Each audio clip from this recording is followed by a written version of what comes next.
Lab 1, Charge Tapes, Physics 2212. In this lab, we use clear tape to be introduced to the idea of charge. We would rip one strip of tape off of a base layer in order to create a charge strip. We then performed a pen test to determine if that strip was positive or negatively charged. It was negatively charged. You also have to make some estimates and assumptions in order to do this problem ourselves with the physics knowledge that we currently have, with the end goal of finding the charge required in the bottom strip of tape to levitate another piece of tape above it.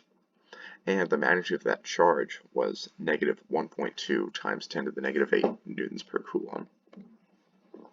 The fundamental principles involved in this lab were Coulomb's law, therefore the electric field equation, and some of the other ones we needed were the force due to gravity, because in order to have the tape levitate, you have to have the electrical force equal the force of gravity, but in the opposite direction.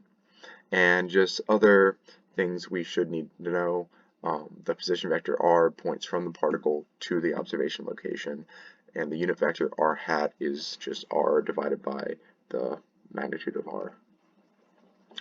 On the right, you can see the glow strip code I wrote in order to actually model this problem. And some of the assumptions I made were I treated both strips of tape as though they were just point charges with all the charge concentrated at the center of each strip of tape. And I could do that because I assumed that each strip had about the same charge and that the charge was evenly distributed along the length of that tape.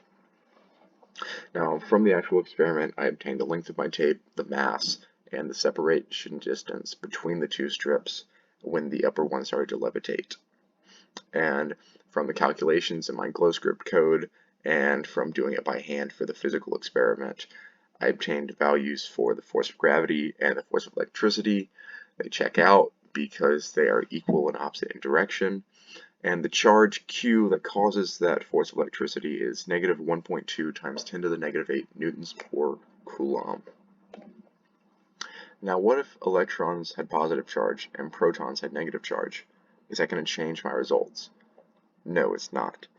Because having that one piece of tape levitate above the other one is because they are repelling each other.